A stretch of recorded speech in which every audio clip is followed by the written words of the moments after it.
The advertisement had promised a new beginning. Respectable widows and spinsters sought for matrimony with prosperous gentlemen of the Wyoming Territory. Travel arrangements provided. Inquire Voss Marriage Bureau, St. Louis. Elise Brennan had clutched that newspaper clipping for 3 weeks before gathering the courage to respond her late husband Percival's debts, crushing her like stones in deep water. The Voss Marriage Bureau office had been elegant mahogany desk leather chairs, framed certificates on papered walls. Domingo Voss himself had been courteous, even fatherly. His silver beard neatly trimmed, his voice smooth as aged whiskey.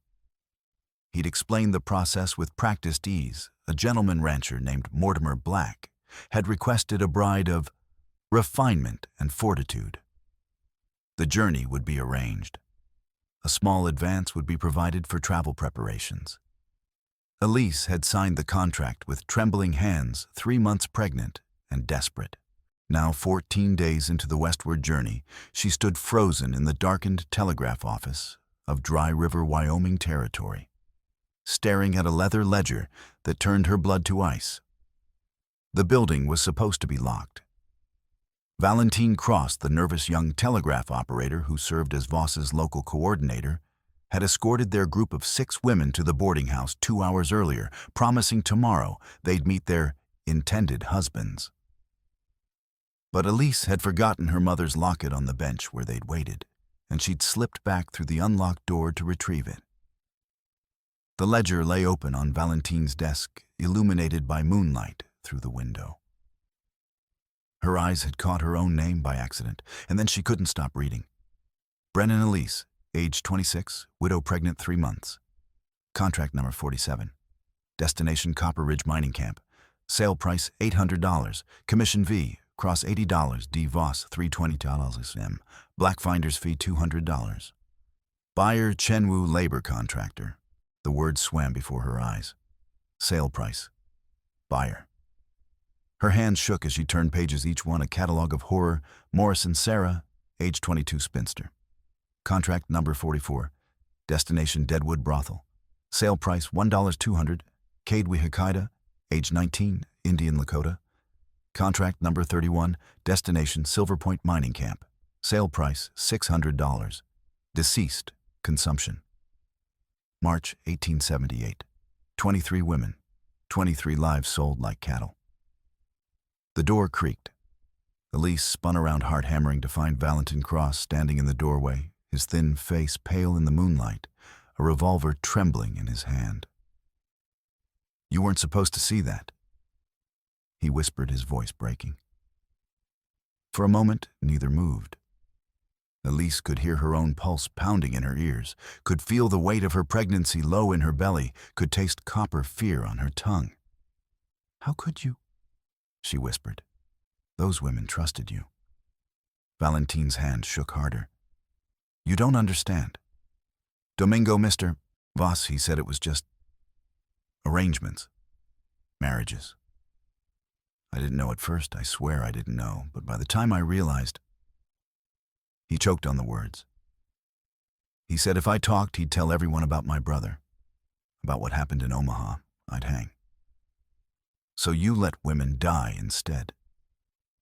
The accusation hung in the air like smoke. Valentine's face crumpled, and for an instant the gun lowered. Just an instant, but Elise had grown up with 3 brothers on a Missouri farm. She knew opportunity when she saw it.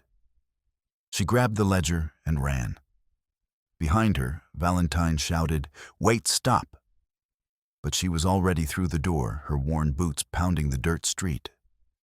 The boarding house was 3 blocks away, but she didn't run toward it. They'd come for her there. She ran toward the livery stable at the edge of town, where she'd seen horses that afternoon.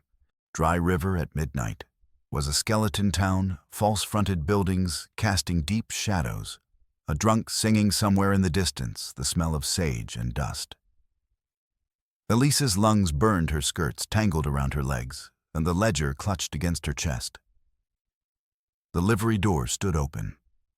She ducked inside, breathing hard, and nearly collided with a tall figure standing in the darkness. Strong hands caught her shoulders, steadying her.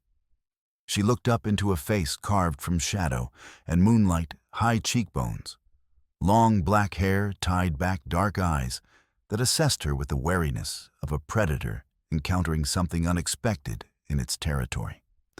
A Lakota man wearing a mix of traditional and settler clothing.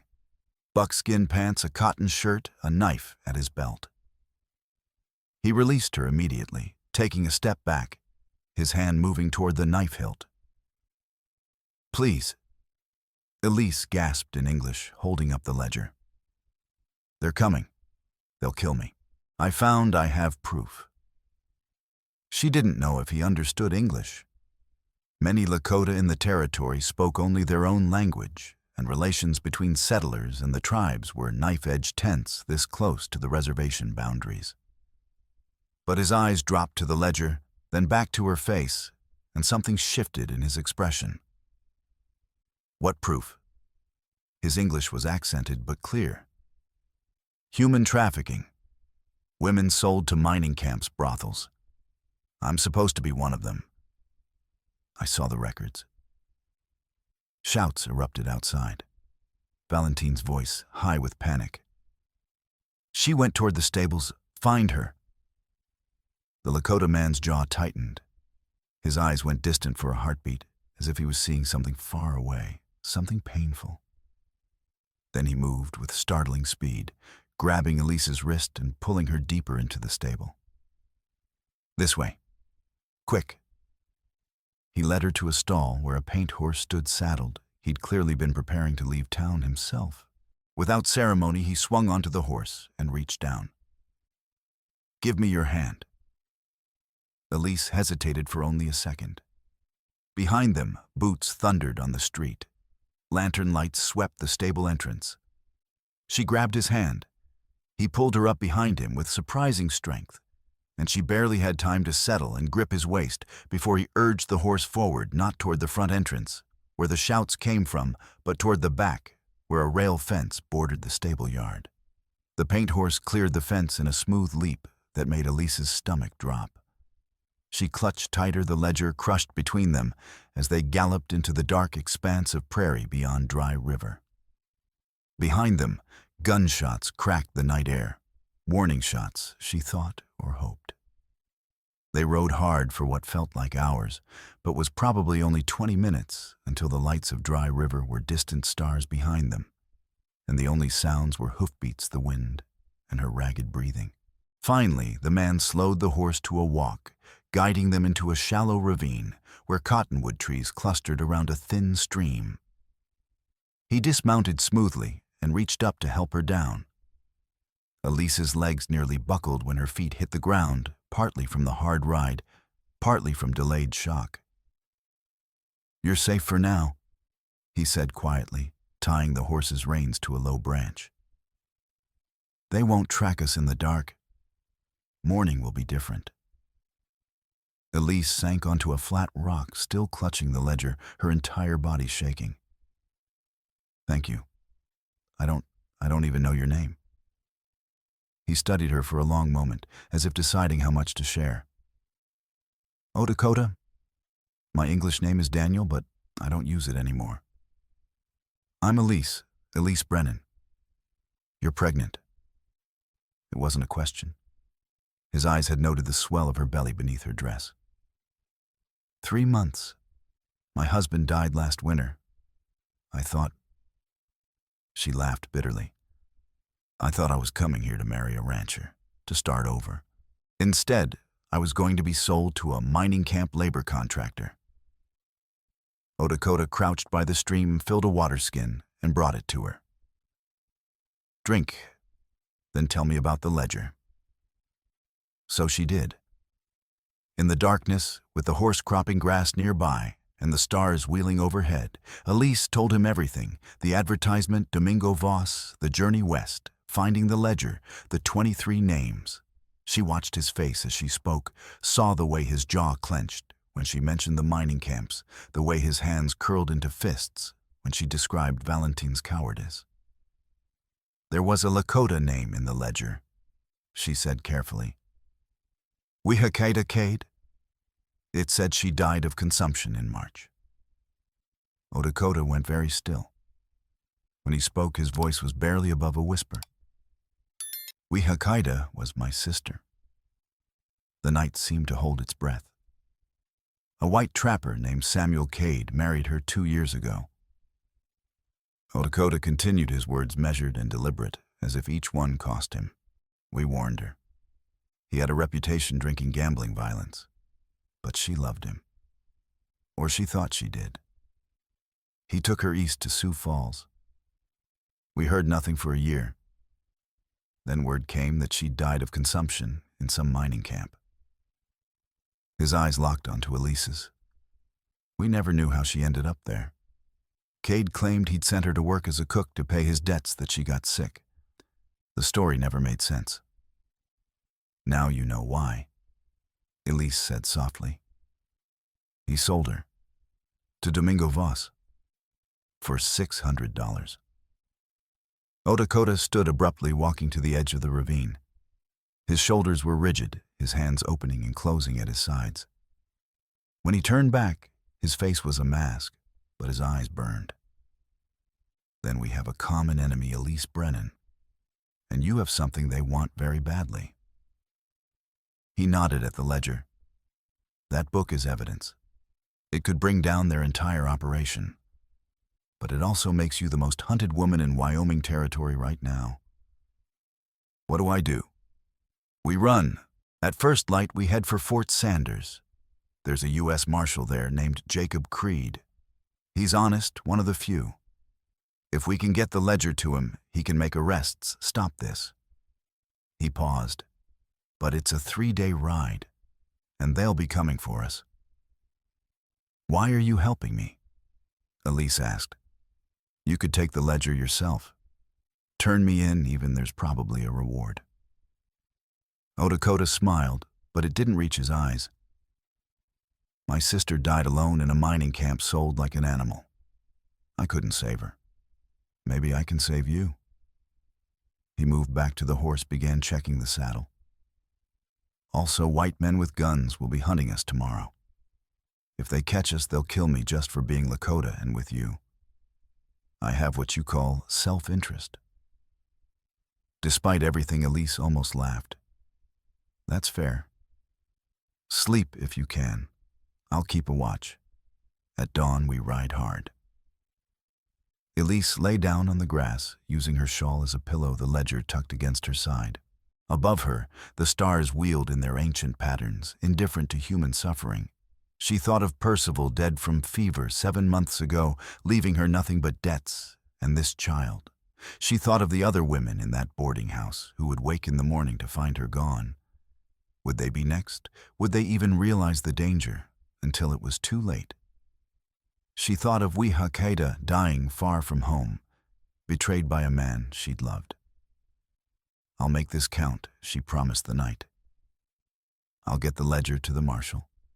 I'll stop them, if she survived the next 3 days.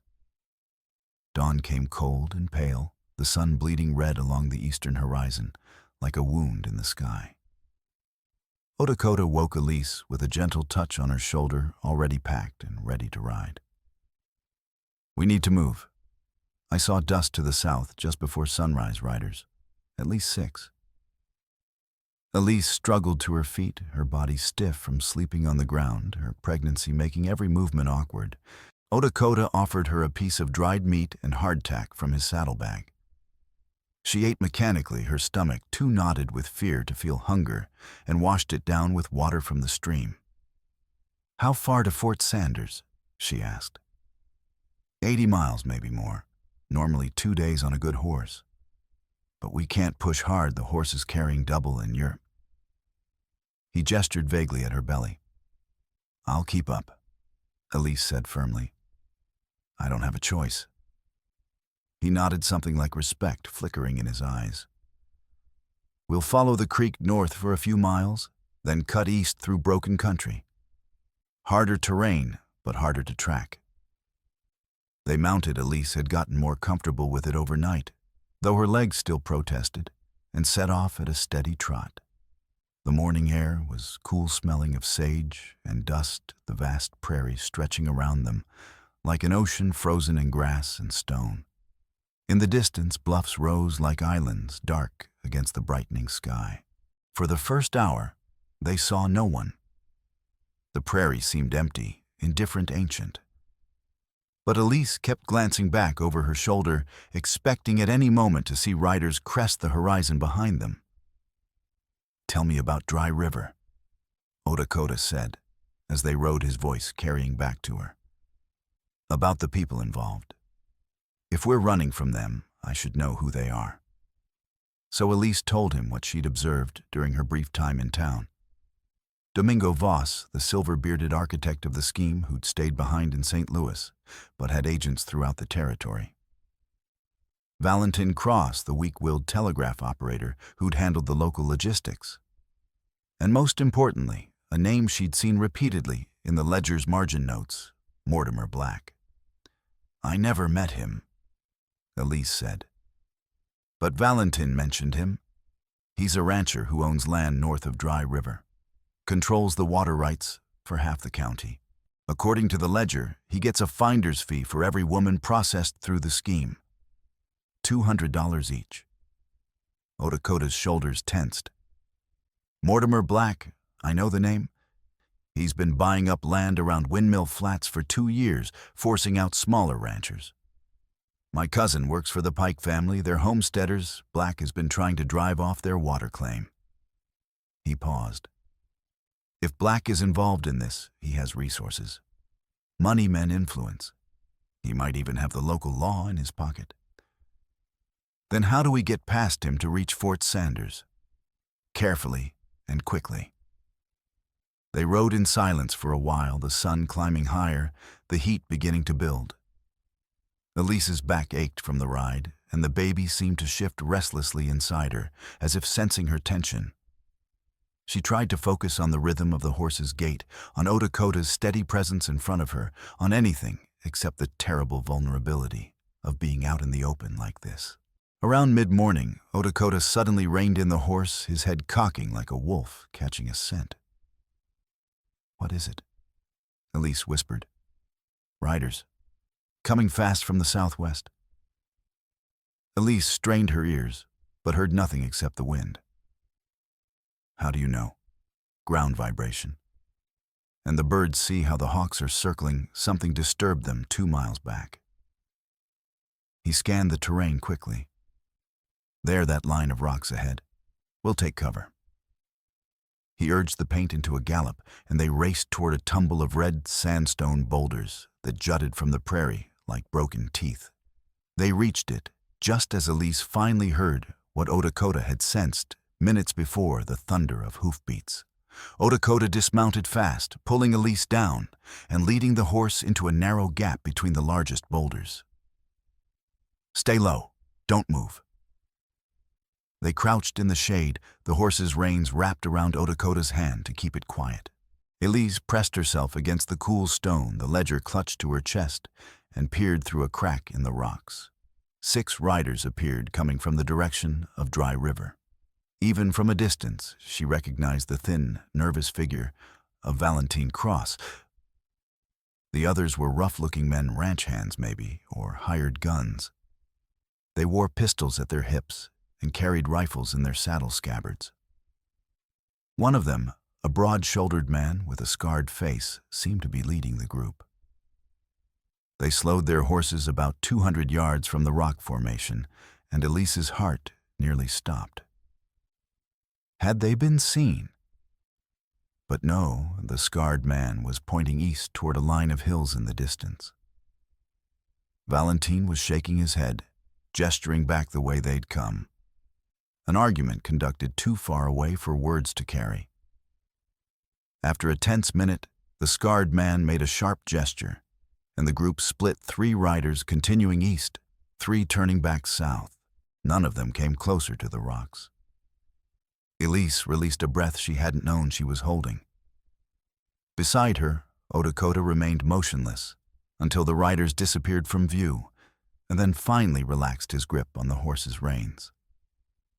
"They're searching a wide pattern," he murmured, "trying to guess which direction we ran."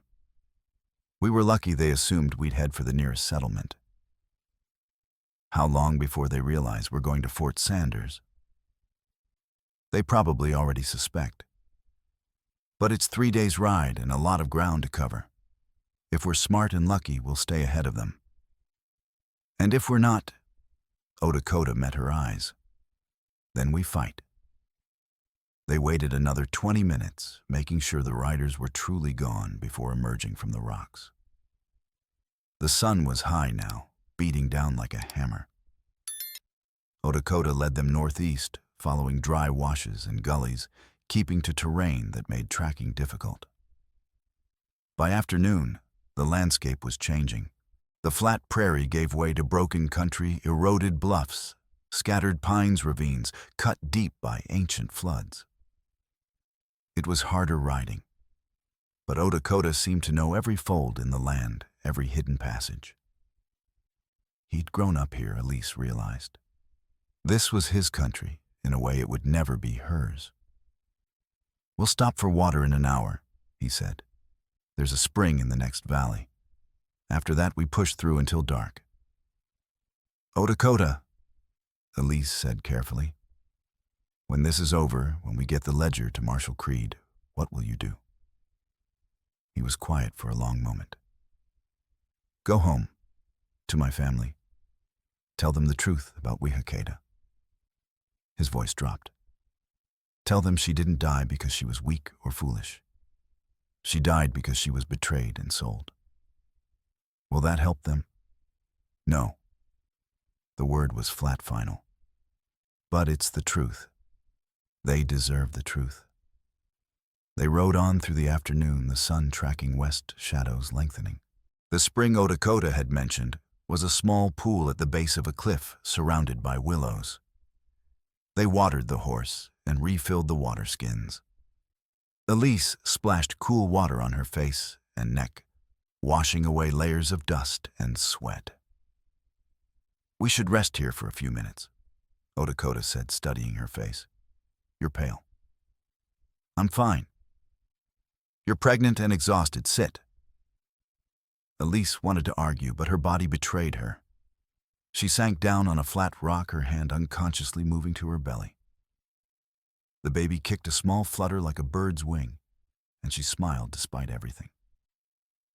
"Your first child?" Dakota asked, sitting nearby. "Yes. Percival and we'd been trying for 2 years. I found out I was pregnant 3 weeks after he died." She laughed bitterly. "I thought it was the worst possible timing. Now I think maybe it's the only thing keeping me alive. If I was alone with nothing to live for." She trailed off. "You would still fight," Dakota said with certainty. "I see it in you. You're a survivor." "How can you tell?" "You ran. When you found the ledger, you didn't freeze, didn't try to negotiate or plead. You grabbed the evidence and ran. Most people would have hesitated, tried to reason with Valentin, wasted time. You acted." He stood, offering his hand to help her up. "That's why you're still alive." They mounted again and rode until the sun touched the horizon. The country grew rougher, and twice Dakota had to dismount and lead the horse carefully down rocky slopes. By the time full dark fell, they were deep in a maze of canyons, and the stars visible only as a narrow ribbon of light overhead. Dakota found a sheltered overhang to camp beneath. There was no wood for a fire, too risky anyway, so they ate another cold meal of dried meat and hardtack.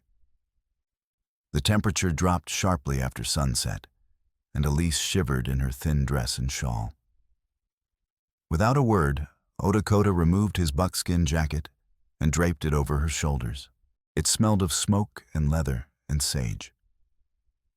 "You'll be cold," she protested. "I'm used to it. You need to stay healthy. For the baby." They settled into sleep, taking turns at watch. Elise took the first shift, sitting at the edge of the overhang, with the ledger beside her and Dakota's knife in her hand. He'd insisted she take it just in case. The night was enormous and silent, broken only by the occasional cry of a nighthawk or the distant yip of coyotes. She thought about Percival. He'd been a good man, steady kind, if not passionate. Their marriage had been companionable rather than romantic. She'd loved him in a quiet way, the way you love something familiar and safe.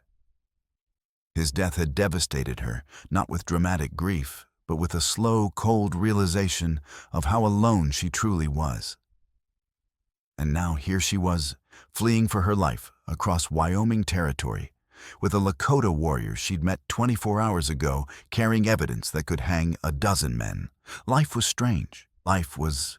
When Lakota woke for his watch shift, Elise curled up beneath his jacket and fell asleep almost instantly, her body too exhausted to fight it any longer. She dreamed of Wihakaida, a woman she'd never met, whom she imagined as young and beautiful and full of hope, walking into a trap laid by men who saw her as nothing but merchandise.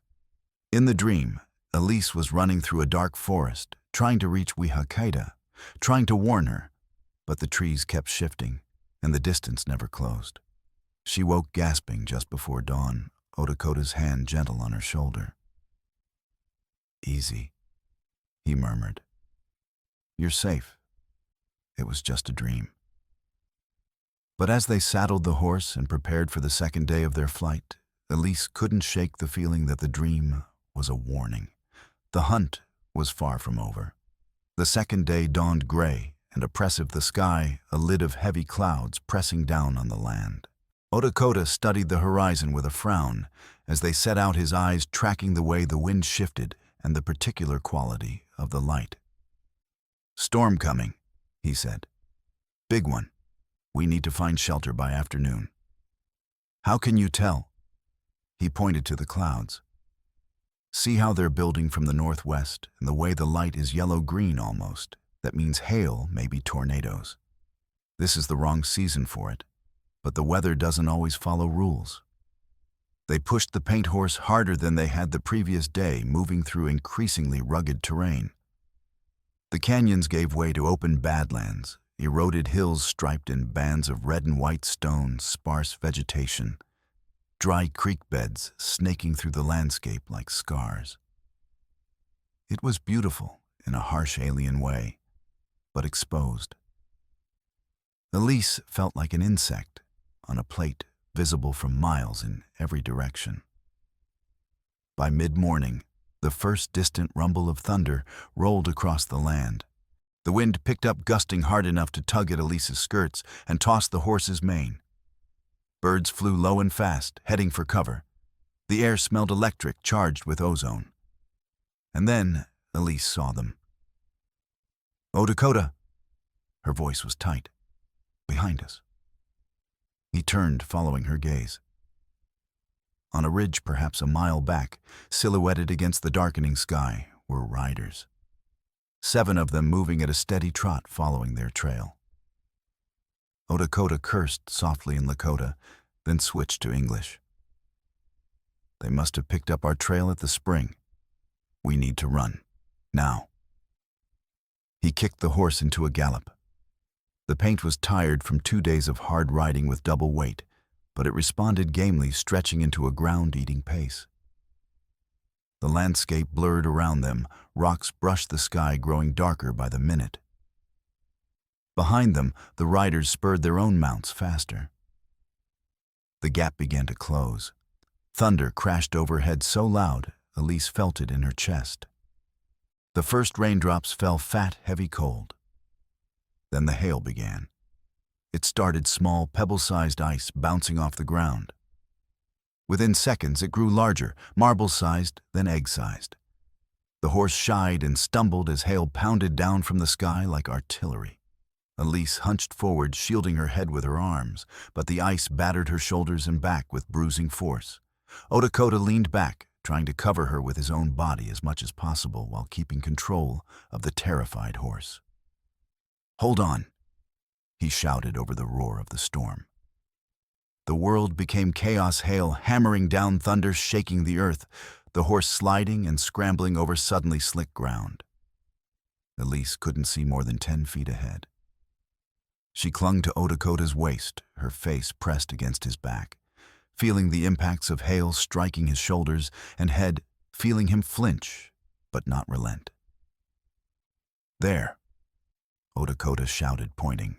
Through the white curtain of hail, Elise glimpsed a dark opening in a hillside, a cave, or at least an overhang. Odakota guided the horse toward it with desperate urgency. They reached it just as the hail grew to the size of apples, chunks of ice that could crack skulls or break bones. The overhang was shallow, but enough. Odakota pulled the horse as far back under the rock shelter as possible, then turned to check Elise. Her arms were bruised, her shawl torn, but she was intact. "Are you hurt?" he demanded. "No." "You—" Blood trickled from a cut above his eyebrow where a piece of hail had struck him. "I'm fine." He wiped the blood away absently, his attention already back on the storm and the pursuit behind them. The hailstorm raged for 10 more minutes, an eternity. The ground outside turned white, carpeted with ice. Small drifts formed in the rocks. Then, as suddenly as it began, the hail stopped. Rain continued heavy and cold, but the deadly bombardment ceased. Odakota peered out from the shelter, scanning the landscape. "Do you see them? The riders?" Elise strained to look. The rain made visibility poor, but she could make out shapes moving on the ridge where they'd last seen the pursuit. "There, but they've stopped. The storm slowed them too. That bought us time." He turned to check the horse, running his hands over its legs and flanks, checking for injuries. The animal was shaken, but sound. "Can we ride?" Elise asked. "Not yet. The ground is too slick, the horse could break a leg. We wait 20 minutes for the rain to ease, then move fast." He met her eyes. "When we go, we'll need to find a defensible position. They're too close now. We can't outrun them." The implication hung in the air. They would have to fight. They waited, the rain drumming on the rocks above them, water streaming past the mouth of their shelter in silver sheets. Elise's hands shook from cold, from fear, from exhaustion. Odakota noticed and moved closer, not quite touching, but his presence radiating warmth and something like reassurance. "Thank you," she said quietly, "for covering me during the hail. You took the worst of it." He shrugged. "You're carrying a child. It wasn't a choice." "It was a choice. You could have saved yourself, left me behind. No one would have blamed you. I'm just a white woman you met 2 days ago."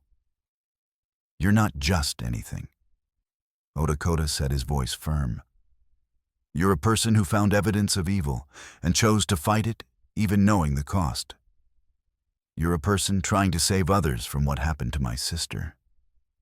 That makes you—" He paused, searching for words. "That makes you worth protecting." Their eyes met and held. Something passed between them in that moment, not romance, not yet, but recognition. Two people thrown together by circumstance, discovering they shared something deeper than survival. A sense of justice, of stubborn refusal to accept the cruelty of the world without fighting back. The rain eased to a drizzle. Odakota stood checking the sky. "Time to move. Follow my lead exactly." They emerged from shelter into a transformed landscape. The ground was slick with ice and mud, the air was washed clean and sharp with cold. Behind them, the riders were on the move again, pushing their horses despite the treacherous conditions. Odakota urged the paint into a careful trot, following a route that led up into higher ground. "There's a canyon system ahead," he explained. "Narrow entrance, defensible walls. If we can reach it, we can hold them off." "How far?" "1.5 miles, maybe 2. It felt like 100. They rode hard, the horse struggling for purchase on muddy slopes, ice still clinging to rocks and brush. Behind them, the riders closed the gap steadily. Elise could hear shouts now, carried on the wind. She didn't look back. She knew what she'd see. The canyon entrance appeared ahead, a narrow cleft between two towering walls of red stone, barely wide enough for a horse and rider.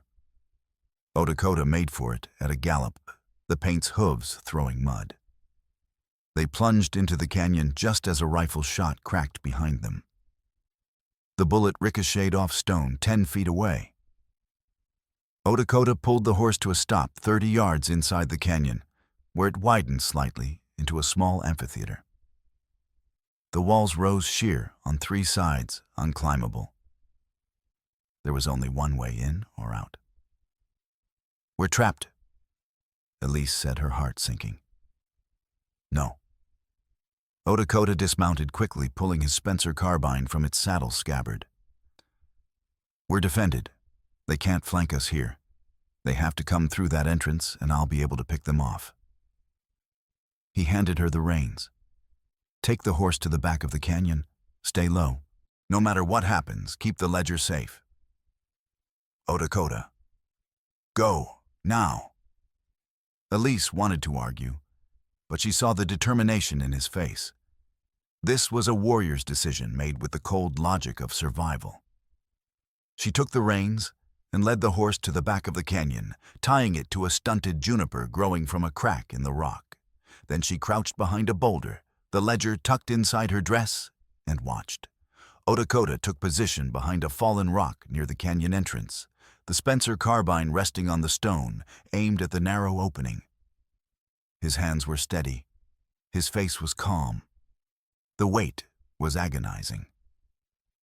Then voices echoed outside the canyon, men arguing, making plans. Footsteps crunched on gravel. A figure appeared at the entrance, silhouetted against the gray sky beyond. "We know you're in there." It was the scarred man Elise had seen leading the pursuit. "Cade's sister's lover and the Brennan woman. You've got nowhere to run. Send out the ledger and we'll let you live." "Liar," Lakota called back, his voice echoing off stone walls. "You'll kill us either way." A pause. Then, "Maybe. But fighting means you die for sure. Is that woman worth dying for?" Lakota didn't hesitate. "Yes." Elise's breath caught in her throat. "Your choice, Indian." The scarred man's voice turned hard. "Boys, light them up." Gunfire erupted. Bullets whined into the canyon, ricocheting off rock, kicking up dust and stone chips. Lakota stayed low, not returning fire-saving ammunition, Elise realized. The men outside were trying to provoke him into wasting shots. The firing stopped. Silence, except for the drip of water and Elise's pounding heart. Then 2 men rushed the entrance simultaneously, guns blazing. Lakota's Spencer cracked once, twice. The first man went down with a cry, clutching his leg.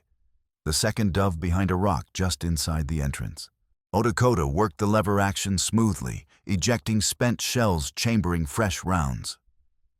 "That's how it's going to be," the scarred man shouted. "Fine, we've got all day. You've got nowhere to go." The siege began. For the next hour, the pursuers tried various tactics. They fired blindly into the canyon, wasting ammunition. They tried to rush the entrance again. Lakota wounded another man. They tried negotiating. Lakota ignored them. The sun climbed toward noon, hidden behind clouds, and still the standoff continued. Elise watched from her hiding place, feeling utterly helpless. Lakota had given her his knife, but what good would it do if armed men reached her? She couldn't fight. She could barely run. All she could do was crouch behind her rock, one hand pressed to her belly, and pray. The baby kicked, as if sensing her fear. Elise closed her eyes, breathing slowly, trying to calm herself. "We'll survive this," she told the child. "We have to." Then everything changed. Then everything. A new voice echoed from outside the canyon, deep, authoritative, carrying the weight of command. "This is U.S. Marshal Jacob Creed. Drop your weapons and step into the open with your hands raised. You're surrounded." Elise's head snapped up. Lakota glanced back at her, surprise and hope warring on his face. The scarred man outside cursed viciously. It's a bluff. There's no marshal out here. It's no bluff? Marshal Creed's voice boomed. I've got 12 armed deputies and clear sight lines on every one of you. You've got 10 seconds to surrender before we open fire. 10, 9, 8. Chaos erupted outside.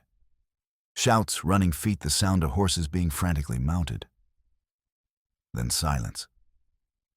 After a long, tense moment, a new figure appeared at the canyon entrance. A broad-shouldered man in his 50s, wearing a marshal's badge, a Spencer rifle in his hands, and authority in every line of his body.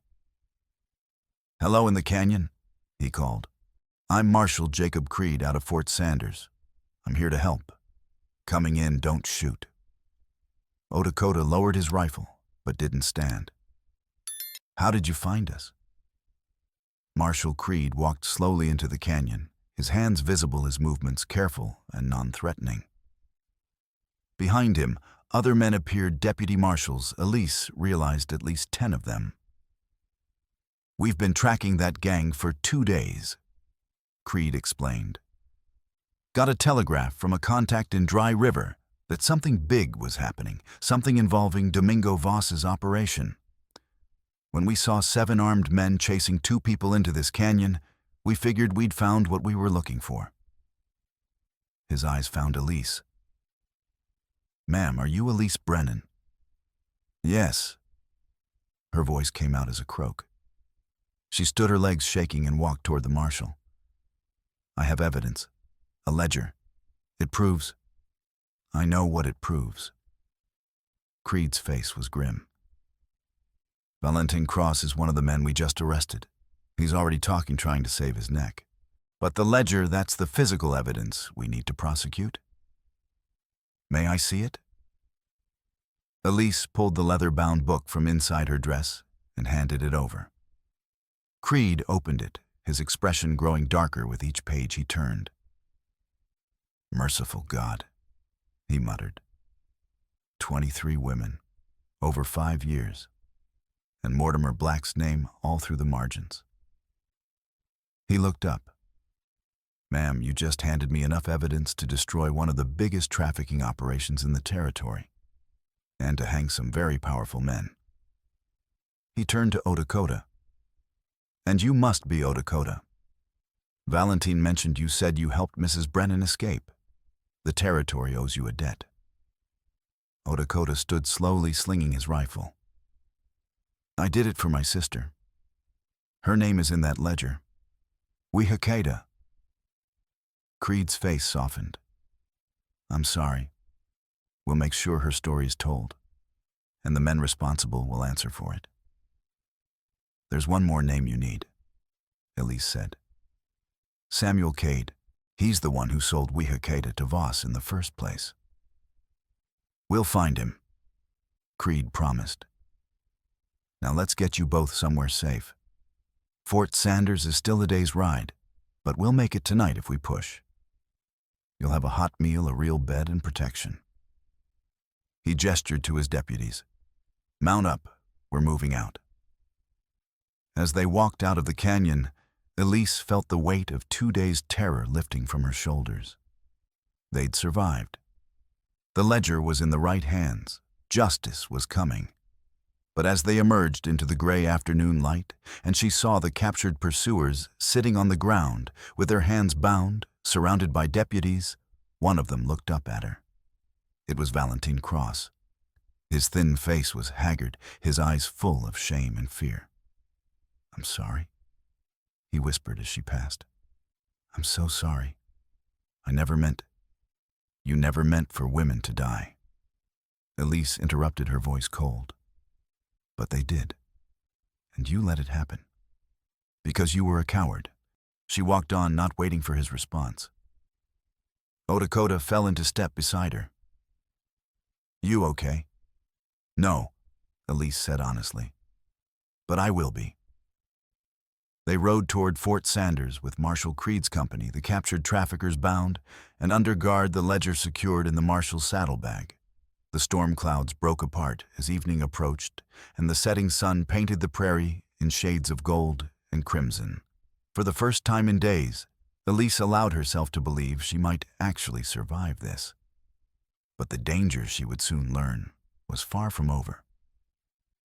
Fort Sanders sat on a low rise overlooking the Laramie River, a collection of wooden buildings surrounded by a sturdy palisade. It was a U.S. Army post, active through the 1870s with a growing civilian settlement nearby. The U.S. Marshal's Office and the Territorial Courthouse operated in adjacent Laramie City.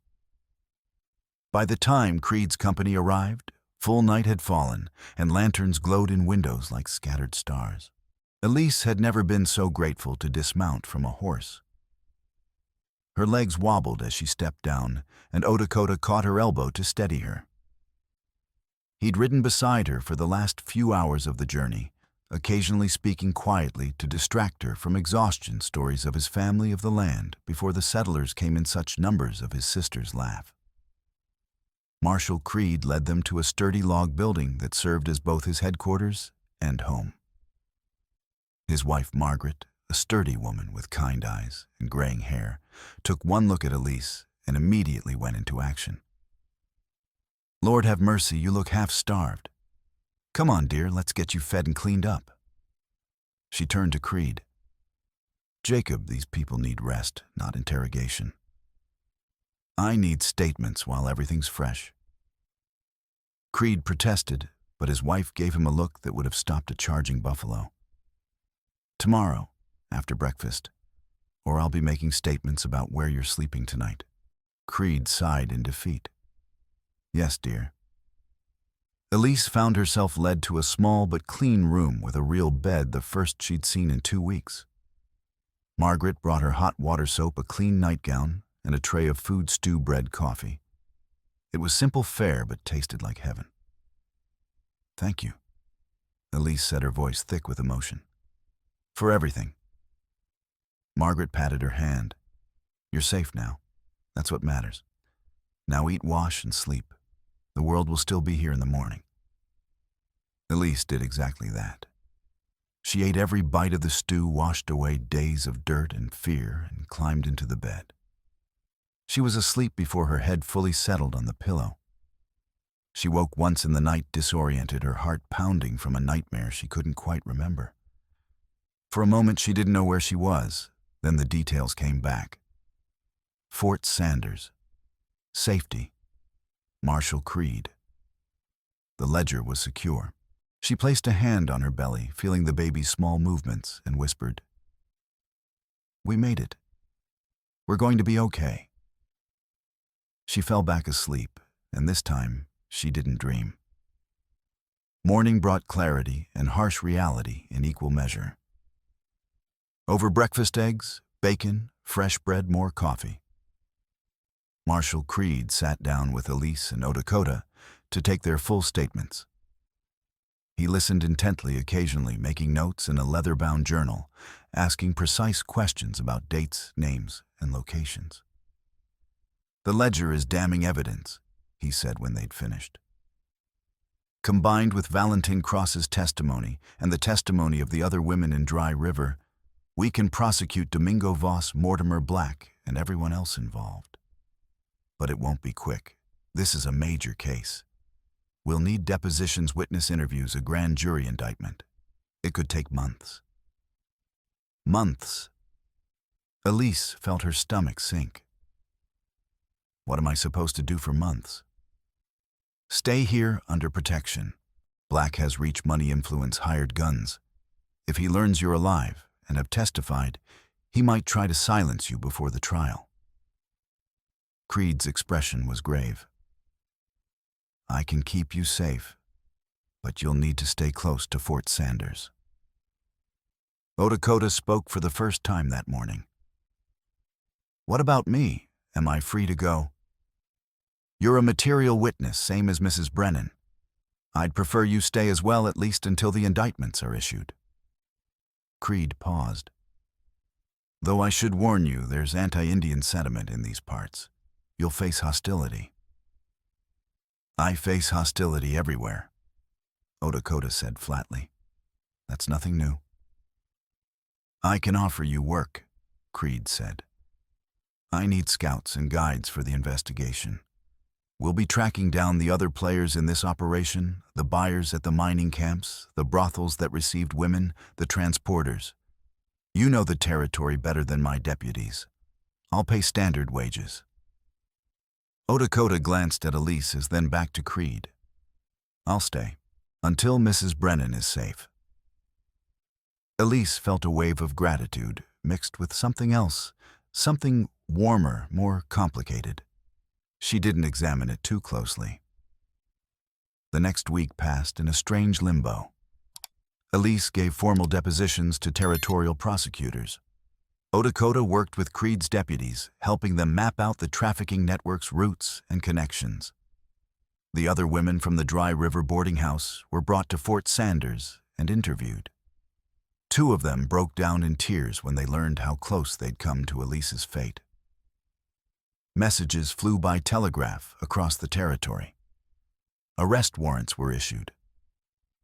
Samuel Cade was found in Deadwood and arrested for Wehakaida's death. Domingo Voss was apprehended in St. Louis, but Mortimer Black remained at large. "He's holed up at his ranch," Creed told Elise and Odakota one evening. "Windmill Flats fortified compound, 20 armed men. He knows we're coming for him, and he's preparing for a fight. I've sent for federal marshals to assist, but it'll be another week before they arrive. Until then, we watch and wait." "He'll run," Odakota predicted. "Men like that don't wait for justice to catch up to them. He'll run or he'll strike first." Creed nodded grimly. "That's what I'm afraid of."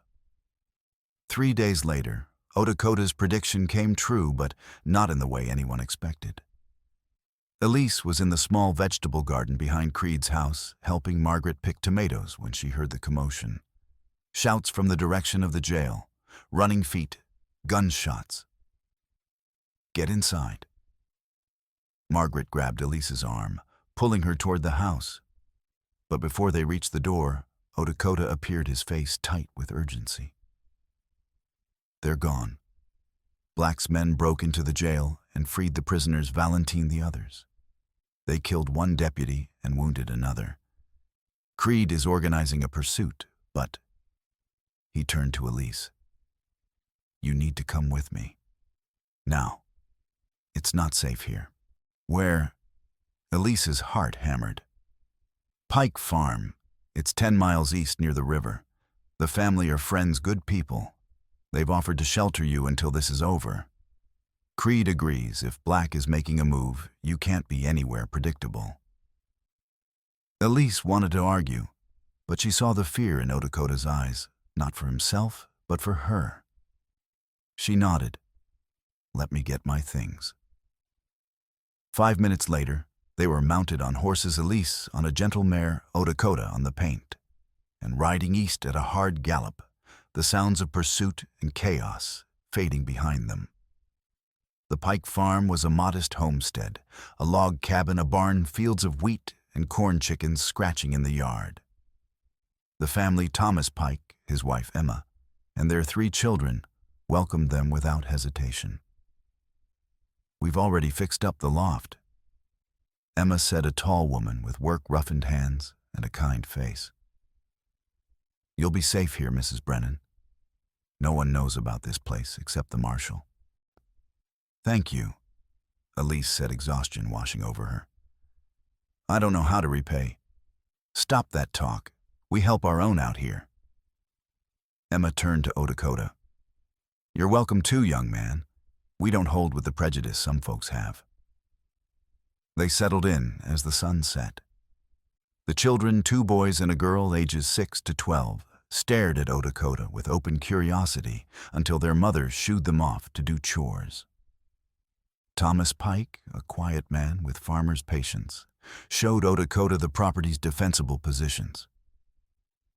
"If trouble comes," he said seriously, "we've got rifles and we know how to use them. But I hope it doesn't come to that." That night, Elise lay in the loft on a straw mattress, listening to the sounds of a family below, quiet conversation, children's laughter, the domestic peace she'd thought lost forever. Dakota was sleeping in the barn, keeping watch. She felt safe for the first time since finding the ledger. She should have known it wouldn't last. 2 days passed in deceptive calm. Elise helped Emma with household tasks, grateful for the normalcy. Dakota worked with Thomas in the fields, and Elise noticed how easily he moved between worlds equally comfortable tracking game, or mending a fence speaking Lakota, or English navigating settler territory, or his own people's land. He was a man defined by adaptability, by survival. On the 3rd morning, Thomas returned from checking his fence line with news. Riders came through last night. Didn't stop here, but I saw their tracks. At least 15 horses heading northwest. Toward Windmill Flats? Dakota asked sharply. Could be. Or toward the bluffs beyond. Thomas frowned. Something's happening. The air feels wrong. That afternoon, a rider approached the farm at a gallop. Elise's heart leapt, but it was one of Creed's deputies, a young man named Harrison, his face flushed with urgency. Trouble, he panted, dismounting. Black's making his move. He's holed up in Echo Canyon with 30 men and the prisoners he freed. He sent word to Fort Sanders he wants the ledger back, and he wants Mrs. Brennan and Dakota turned over to him. If we refuse, he'll start executing hostages. He's got 2 of Creed's deputies and a civilian he grabbed from the road. That's insane, Emma said. He can't win. He knows that, Harrison said grimly. But he figures if he causes enough chaos, kills enough people, he can slip away in the confusion. Or force a deal. Creed sent me to warn you Black knows about this farm. We have to assume he'll send men here. Then we need to leave, Elise said immediately. We'll lead them away from your family. No. Thomas Pike's voice was firm. You're not leading killers onto open prairie where they can run you down. We fight here where we have the advantage. Thomas, Emma started. No discussion. This is our land. We defend it, and we defend our guests. He turned to Dakota. How many men do you think he'll send? If he's smart, no more than 10. He needs most of his force at the canyon to hold off Creed. Dakota's eyes were calculating. But 10 is still too many. We've got 7 rifles, Thomas said. Me, Emma, my eldest boy, Samuel, he's a good shot, you Mrs. Brennan, if she can handle a gun, Deputy Harrison, and 1 more. I can borrow from my neighbor if there's time. I can shoot, Elise said. She'd grown up on a farm, learning to hunt squirrels and rabbits with her brothers. She wasn't a marksman, but she could handle a rifle. Then we prepare, Dakota said. They'll come tomorrow, probably at dawn.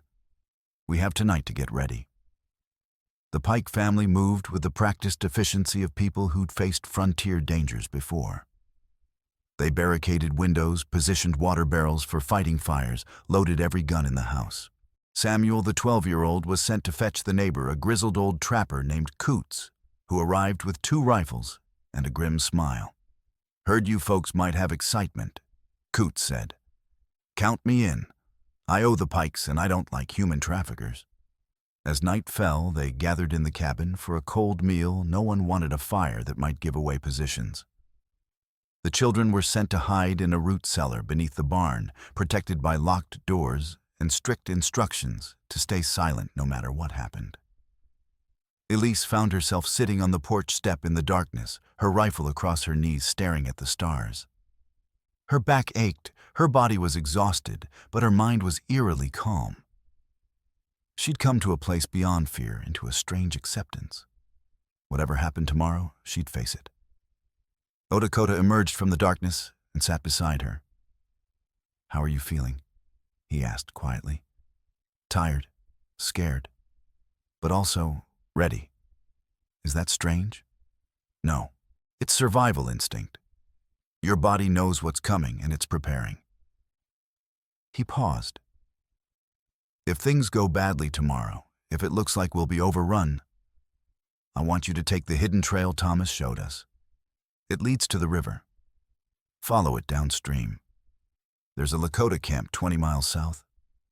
Ask for Black Elk, he's my uncle. Tell him I sent you. He'll protect you. I won't run while you're fighting. You will if I tell you to. Because you're carrying a child, that child deserves a chance to live. His voice was fierce. Promise me, Elise. If I give the word, you run. She wanted to argue, but she saw the desperation in his eyes. He'd failed to save his sister. He would not fail to save her. I promise, she whispered. They sat in silence for a while, the night air cool, the stars wheeling overhead. Finally, Elise spoke. When this is over, if we survive, what will you do? Go home. See my family? Try to... He trailed off, then started again. Try to figure out who I am now. I'm not the same man I was before Wihakaida died. I don't know what I am. You're someone who saved my life, Elise said softly. Someone who fights for justice, even when it costs him everything. That's who you are.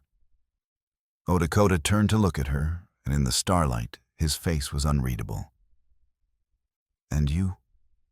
What will you do? I don't know. I used to think I needed a husband, someone to take care of me and the baby. But after all this...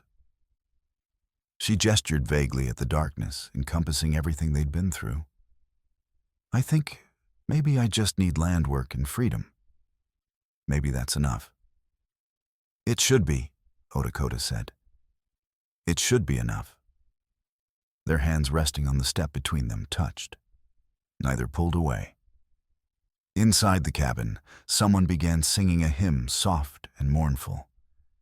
Emma's voice joined after a moment by Thomas's deeper bass. The children were gone hidden, but the parents sang as if to fill the absence, to ward off the darkness.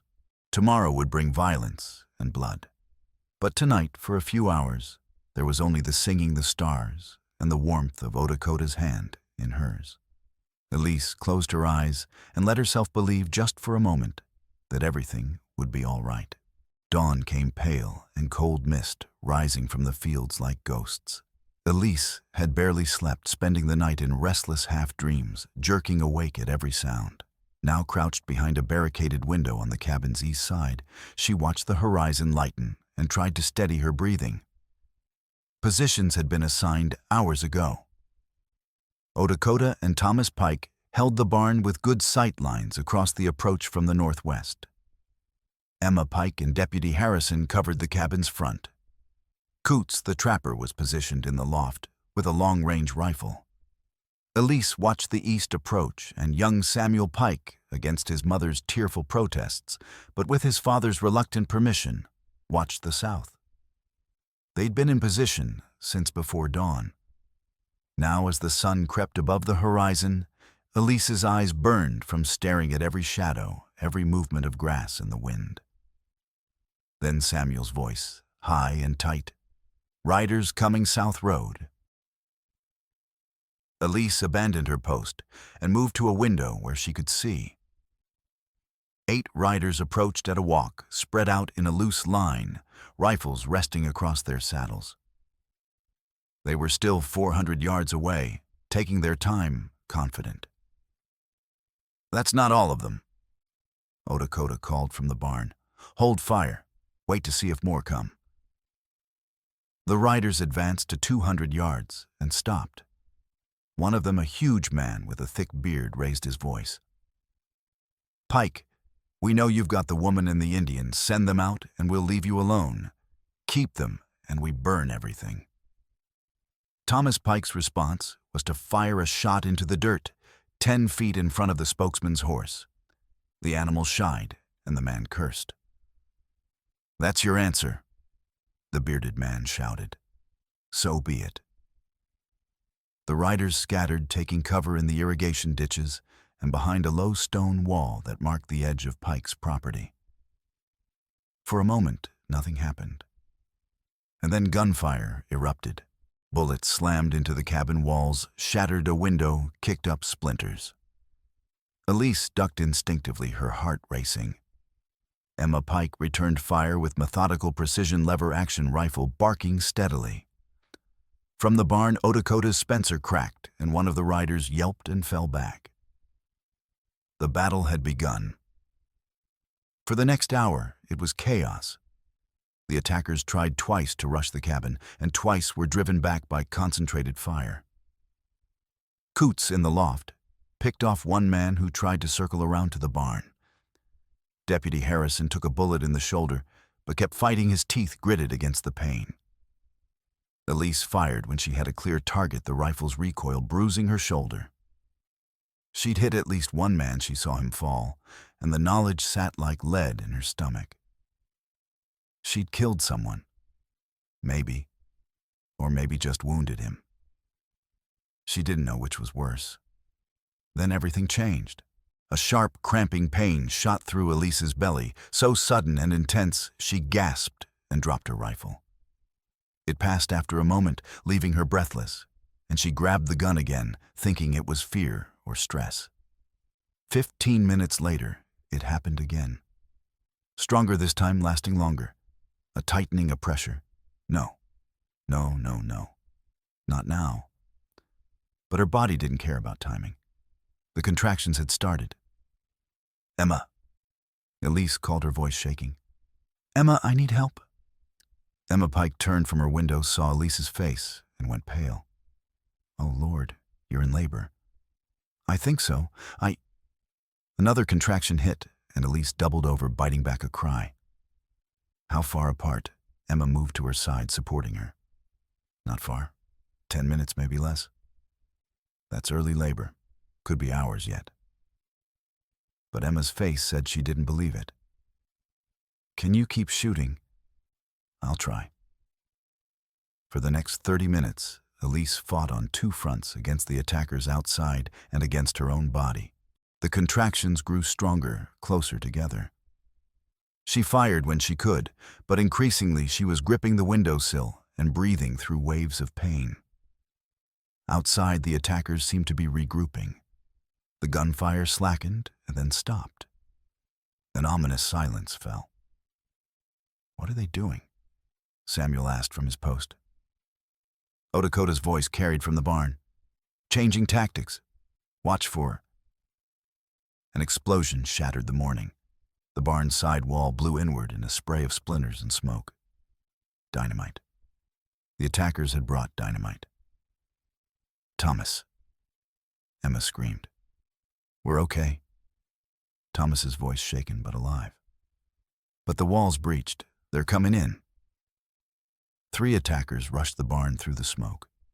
Gunfire erupted inside Thomas's rifle, Odakota's Spencer shouts and curses. Then 2 men stumbled back out, one bleeding from a head wound. The third didn't emerge. But the barn was compromised. Fall back, Thomas shouted. To the cabin. Odakota and Thomas appeared running in a crouch across the open ground between barn and cabin. Bullets kicked up dirt around them. They made it to the cabin door just as another contraction hit Elise, this one so powerful she couldn't hold back a cry. Odakota rushed to her side, his face smeared with powder smoke and blood from a cut on his cheek. Elise, what's wrong? The baby's coming, Emma said tersely. She needs to lie down, but we're in the middle of a battle. Odakota's expression cycled through shock, fear, and then a kind of desperate determination. He turned to the window, assessing the situation. 5 attackers were closing in, emboldened by the barn breach. More gunfire was coming from the southwest reinforcements, or just the remainder of the original force. We can't hold this position much longer, Thomas said grimly. Too many of them, not enough of us. And we're almost out of ammunition. Another contraction. Elise couldn't suppress the cry this time.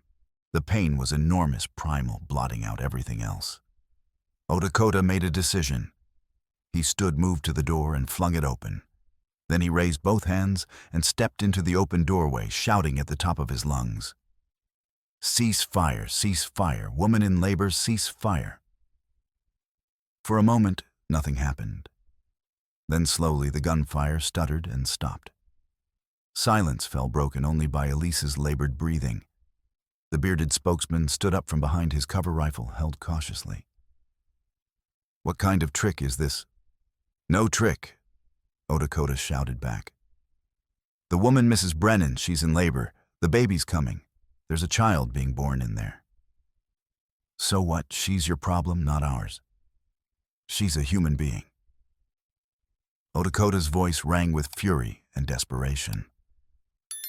"And there's a child, an innocent child, being born. Are you so far gone that you'd kill them both? Is that who you are?"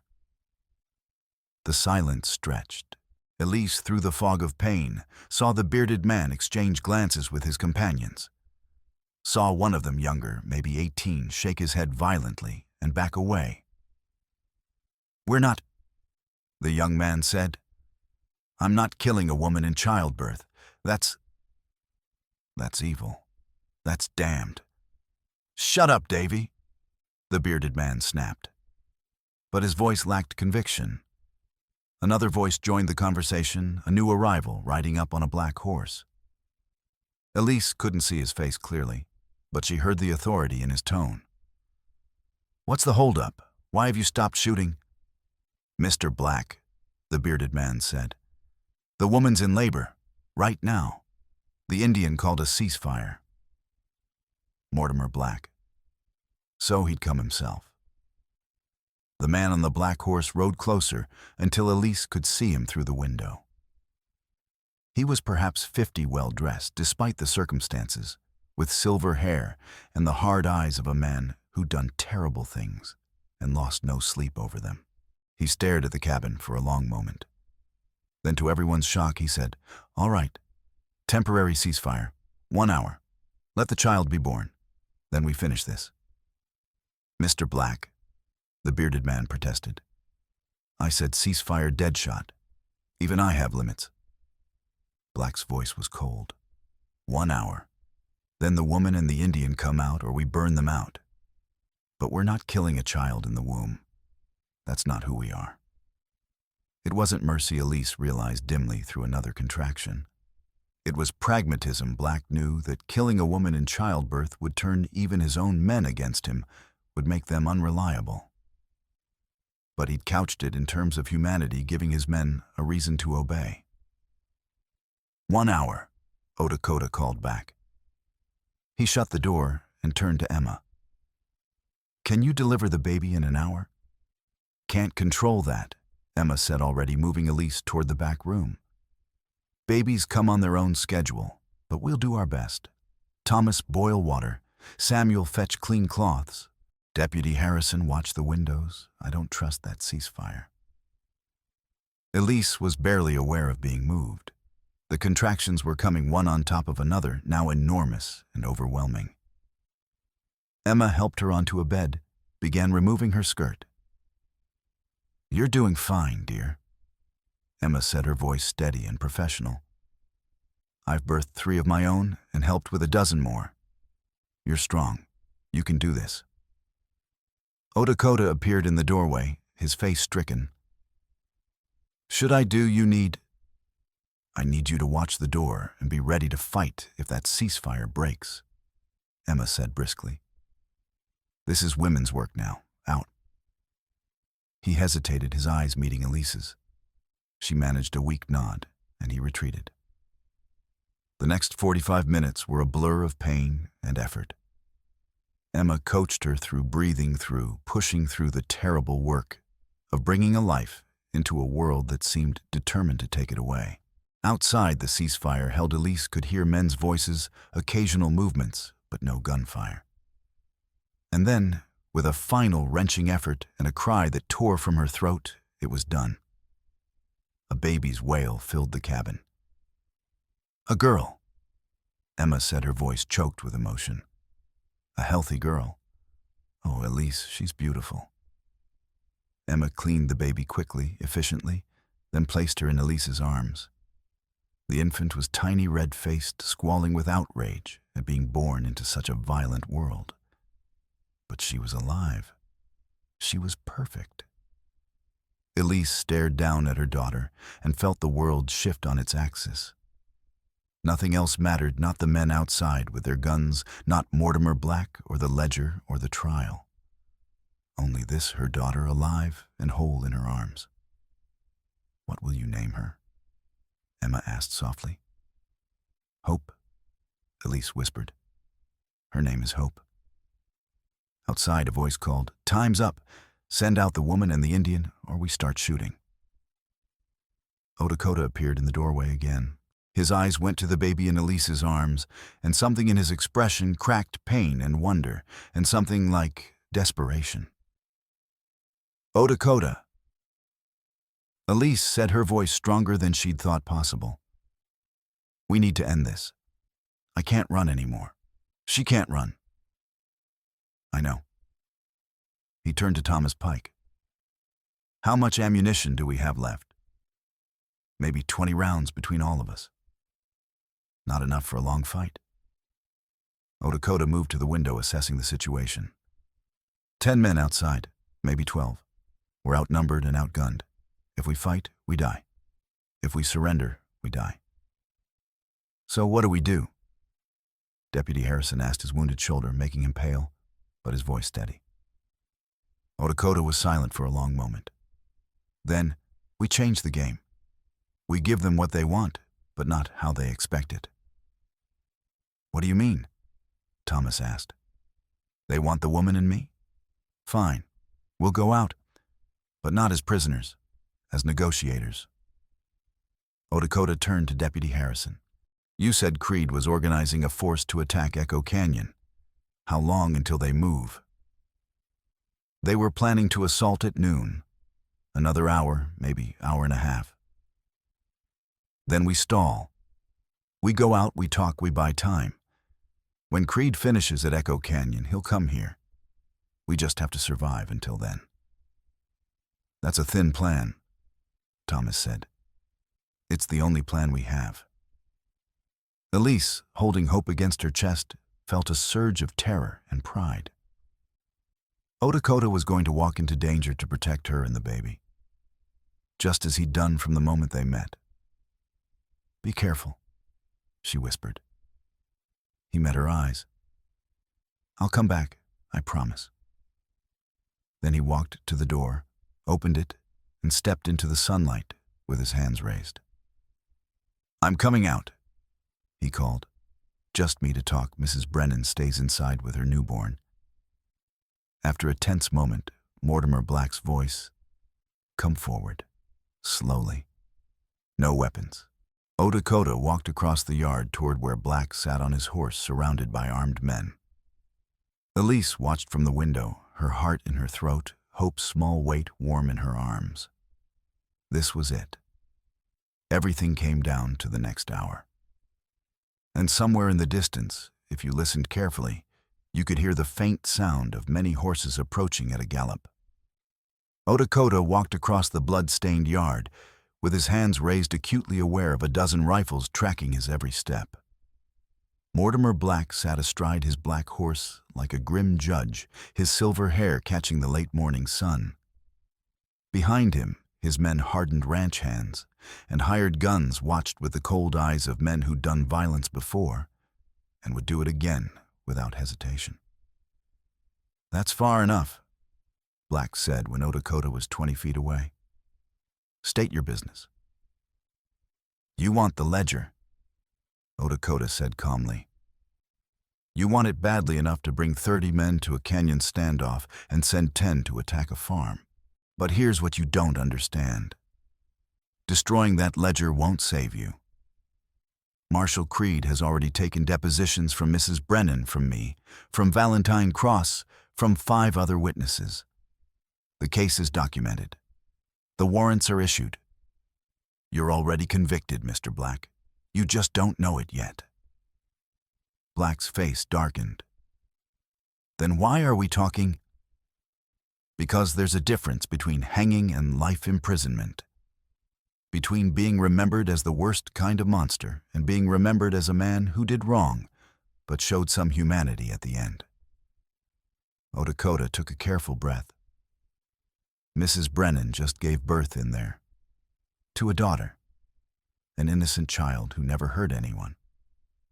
You called a ceasefire to let her be born. That was the first decent thing you've done in years, maybe. Get to the point, Black snapped. The point is this, you have a choice. You can burn that cabin and kill everyone inside a mother, a newborn, a farming family, me. You can add those murders to your crimes. Or you can walk away. Let us go. Surrender to Marshal Creed when he arrives. Take your chances with a judge and jury. At least then, you die human. One of Black's men, the bearded one called Deadshot, laughed harshly. You're asking us to give up to surrender. I'm offering you a way out that doesn't end with your souls damned beyond redemption, Lakota said, and his voice carried a weight that made several of the men shift uncomfortably. Some of you have families, children. Do you want them remembering you as the men who murdered a newborn baby? Because that's what will happen if you attack that cabin. That baby is minutes old. You'll be killing her. Silence. Several of the younger men exchanged glances. The one called Davy had gone pale. Mortimer Black stared at Lakota for a long moment. Then he dismounted, walked forward until they were face to face. His eyes were the color of ice. My operation was clean, Black said quietly, almost conversationally. Efficient. I provided a service women who wanted new lives got them. I never forced anyone. The mining camps paid well. Everyone profited. And then your sister had to die, and you had to start asking questions, and this Brennan woman had to stick her nose where it didn't belong. This is your fault, Indian. All of it. Lakota's hands clenched, but his voice stayed level. My sister was 19 years old. Her husband sold her like livestock for $600. She died of consumption in a mining camp brothel alone, and terrified. You call that a clean operation. I call it business, and you've destroyed it. So no, I don't think I'll surrender. I think I'll finish what I came here to do. Black turned, raising his hand to signal the attack, and a rifle shot cracked across the prairie. Black's hat flew off his head, the bullet passing so close it must have ruffled his hair. Every gun swiveled toward the sound, and Lakota followed their gaze. Cresting the rise to the south, riding in a column 36 strong, came Marshal Jacob Creed and his deputies. They'd arrived at a full gallop, and now they spread out in a skirmish line, rifles raised encircling Black's force. Mortimer Black. Creed's voice boomed across the field. You and your men are surrounded. Drop your weapons and surrender, or I will order my deputies to fire. You have 10 seconds to comply. For a moment, everything hung in balance. Black's men looked to their leader, hands on their guns, clearly calculating their chances. Lakota stood frozen, knowing that one wrong move could trigger a bloodbath. Then Davy, the young one, threw his rifle to the ground. I surrender. I'm not dying for this. Not for him. That broke the spell. 2 more men dropped their guns, then 3 more. Within 30 seconds, half of Black's force had surrendered. Deadshot. Black set his voice tight. Order the men to stand down. Mr. Black? I said stand down, it's over. Deadshot hesitated, then lowered his rifle. The remaining men followed suit. Marshal Creed rode forward his deputies, keeping their rifles trained on the surrendering men. He dismounted near Black and Lakota, his face grim. Mortimer Black, you're under arrest for human trafficking conspiracy to murder assault on a federal officer and other charges. Men, disarm them and bind them. Creed gestured to his deputies. Disarm them and bind them, every last one. As the deputies moved in to secure the prisoners, Lakota turned and ran back to the cabin. He burst through the door to find Elise sitting in a chair, pale but alive hope nursing at her breast. Emma stood guard at the window, Thomas and Samuel covering other approaches, all of them tense and ready. "It's over," Dakota said, his voice breaking with relief. "Creed's here. They've surrendered. It's over." Elise's eyes filled with tears. She looked down at Hope, then back up at Dakota. "We did it. We actually did it." "You did it," Dakota corrected. "You found the ledger. You ran. You survived. This is your victory." Outside, Marshal Creed was overseeing the prisoners' transport. Mortimer Black sat on the ground, with his hands bound. His expression one of stunned disbelief, a man who'd wielded power for so long, he'd forgotten it could be taken away. By sunset, the prisoners were secured in wagons for transport back to Fort Sanders. Pike Farm was battered, but intact, its family exhausted, but alive. Emma Pike had prepared a proper meal, the first hot food anyone had eaten all day, and they sat around the table in that liminal space between crisis and aftermath, not quite able to believe it was really over. "What happens now?" Elise asked Creed. She held Hope in her arms, the baby sleeping peacefully, oblivious to the violence that had surrounded her birth. "Trials," Creed said. "For Black, for Voss, for all of them. It'll take months. You'll have to testify, and it won't be easy. They'll try to tear your character apart to make the jury doubt you. But with the ledger, with the depositions, with the physical evidence, we'll convict them. I promise you that." "And after?" Elise pressed. "What do I do after?" Creed exchanged a glance with Dakota, then pulled out a document from his jacket. "Percival Brennan, your late husband, had a life insurance policy. $200. It's yours. Additionally, the territory is offering compensation to the women who were targeted by Voss's operation, $300 as witness payment. And there's restitution from seized assets, another $100. $600 total." Elise stared at him. That's a fortune." "It's enough to start over." Creed agreed. "Buy land, maybe. Start a business. Build a life for you and your daughter." "There's more," Dakota said quietly. He turned to Elise. "The Pike family has offered to sell you 20 acres adjacent to their property. Prime farmland access to the river. They'll sell it for $200, well below market value, because you helped defend their home." Thomas Pike nodded. "We figured you'd want to settle somewhere safe. Somewhere with friends nearby. The offer's genuine." Elise felt overwhelmed. "I don't know what to say. I don't know anything about farming, about—" "You'll learn," Emma said firmly. "And you'll have help. That's what neighbors do. And," Dakota added, his voice careful, "I've been offered a position with the U.S. Marshal Service as a permanent scout and translator. It pays $50 a month. I'll be based near Fort Sanders, which is, well, it's close to Pike Farm." Elise met his eyes and saw the question in them, the offer of partnership, of proximity, of possibility. "That's good," she said softly. "I'm glad you'll be close." Hope stirred in her arms, making small mewling sounds. Elise looked down at her daughter, at this tiny life that had somehow survived everything, and made a decision. "I'll buy the land," she said. "I'll build a home here. For Hope. For the future." Around the table, people smiled. Outside, the sun set over the Wyoming territory, painting the sky in shades of gold and crimson. Somewhere in the distance, locked in a wagon, Mortimer Black and his men faced a future of iron bars and justice delayed, but not denied. And in a cabin on Pike Farm, a woman held her newborn daughter and dared for the first time in months to hope. 6 months later, February 1879. The courthouse in Fort Sanders was packed to capacity.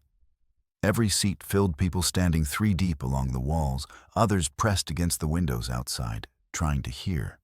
The trial of Mortimer Black, Domingo Voss, and 17 co-conspirators had lasted 3 weeks, and now the jury was returning with a verdict. Elise sat in the front row, Hope sleeping in her arms, Dakota standing beside her chair, in a position that was both protective and companionable. She'd testified 4 days ago, answering questions for 6 brutal hours, as Black's lawyer tried to paint her as a liar, a fraud, a woman of loose morals. But the ledger had been damning. The other witnesses, including 3 women rescued from mining camps after the arrests, had been unshakable. The physical evidence had been overwhelming. Judge Harlan Critchfield, himself under investigation for corruption, read the verdicts with a steady voice. Mortimer Black guilty on all counts. Sentenced 20 years hard labor. Domingo Voss guilty on all counts. Sentenced 25 years hard labor. Deadshot Granger guilty on all counts. Sentenced 15 years hard labor. The sentences continued down the line. Valentine Cross, who'd turned state's evidence, received 10 years, a reduced sentence, in exchange for his cooperation. Samuel Cade, who'd sold Wihakeda to the traffickers, had been tried separately and sentenced to hang. That execution was scheduled for next month.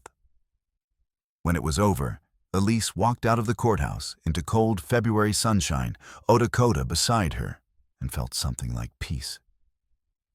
"It's done," she said. "It's actually done." "It's done," Dakota agreed. Justice was slow, but it came.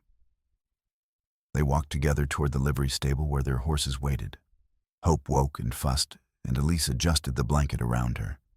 At 6 months old, the baby was healthy and thriving, with her mother's dark hair and a temperament that swung between contentedly peaceful and fiercely determined. "Will you come for dinner?" Elise asked as they reached the horses. "Emma's making her pot roast." "I will," Dakota said. "I need to check on the boundary fences first, but I'll be there before dark." Sakurom, over the past 6 months, a relationship had slowly taken shape between them. Not rushed, not forced, but growing organically out of shared experience and mutual respect. Dakota had helped Elise build a small cabin on her 20 acres. She'd helped him navigate the bureaucracy of his marshal service position. They worked neighboring land, ate meals together several times a week, shared the work of survival. There'd been no grand declarations of love, no dramatic romantic gestures. But there'd been countless small moments, Dakota teaching Hope to laugh by making silly faces. Elise mending Dakota's shirt after he'd torn it on barbed wire. Hands touching during shared work. Long conversations on cold evenings. 3 weeks ago, they'd formalized their partnership not as a marriage, but as a legal land ownership agreement. The local judge, overseen by Marshal Creed, to ensure fairness, had drawn up papers making them equal partners in the combined 40 acres. It gave them both legal protection, allowed them to make joint decisions about the land, and provided security for Hope's future. Creed had witnessed the signing and said with a knowing smile, "This is mighty progressive for the territory. You two sure you don't want to just get married?" "This is better," Elise had said firmly. "This is what we choose." Now, riding back toward the farm in the cold February afternoon, Elise thought about that choice, about the life taking shape acre by acre, day by day. It wasn't the life she'd imagined when she'd left Missouri, widowed, pregnant, desperate. But it was a good life, an honest life. That evening after dinner at the Pike farm, pot roast, fresh bread, Emma's excellent apple pie. Dakota walked Elise back to her cabin through the darkness. Hope was asleep against Elise's shoulder, full and content. At the cabin door, Dakota hesitated. "There's something I should tell you." "What?" "I've been offered a promotion, regional scout supervisor.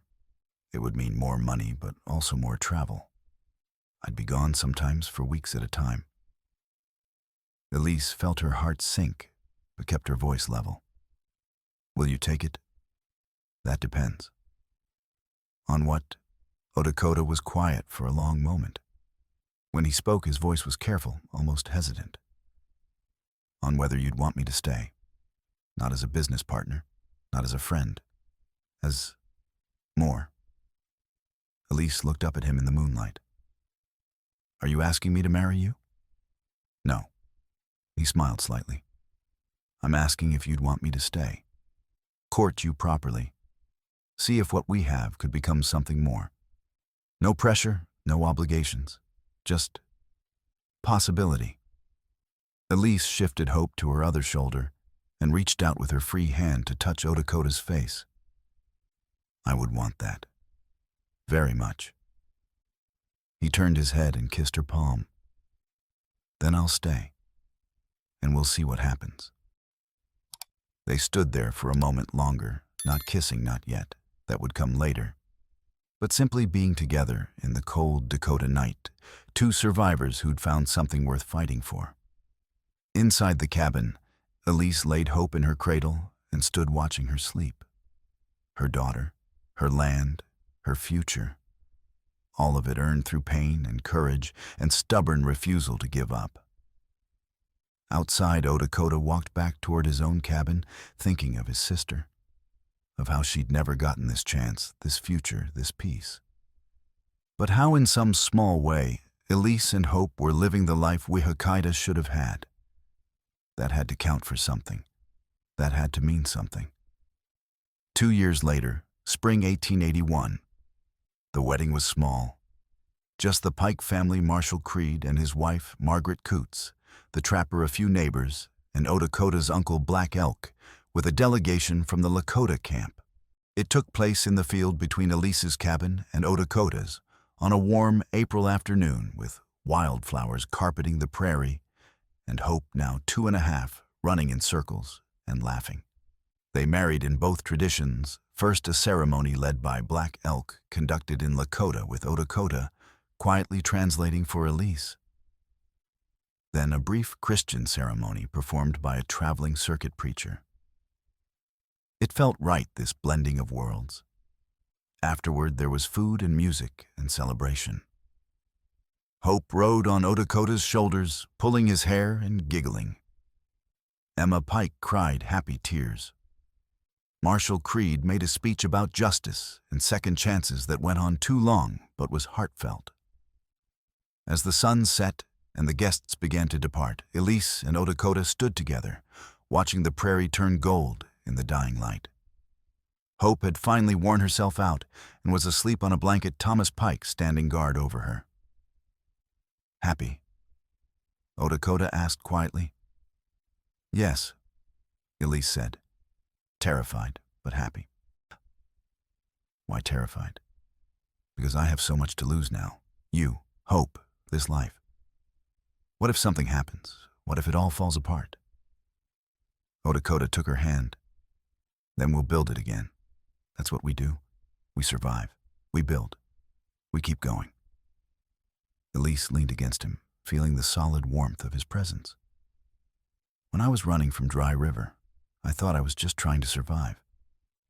I didn't know I was running toward this. Neither did I. But I'm glad we found it. They stood there as the stars began to appear, the vast Dakota sky spreading above them like a promise. In the distance, a coyote called. Hope stirred in her sleep and murmured something that might have been Papa. She'd started calling Odakota that last month, and it still made his eyes sting every time. Oh, Elise said suddenly. I forgot to tell you. I saw Dr. Harrison yesterday. Is something wrong? No. She smiled up at him. I'm pregnant, about 3 months along. Odakota's eyes widened. Another baby. Another baby. Due in October. He swept her into his arms, careful but exuberant, spinning her once, before setting her down. That's wonderful. That's how do you feel? Good. Tired, but good. And this time I won't be running for my life while carrying her. Or him. That's an improvement. They laughed, and the sound carried across the prairie to where the last guests were gathering their things. Emma Pike heard it and smiled, nudging her husband. Listen to that? Happiness. They earned every bit of it. The shadows lengthened. The stars multiplied. And in a small cabin on the Dakota prairie, a ledger sat on a shelf, no longer evidence, no longer proof of evil, but a reminder of what had been survived, of what had been overcome, of the price of justice, and the value of freedom. 23 women's names in that ledger. 23 lives, most ended in tragedy.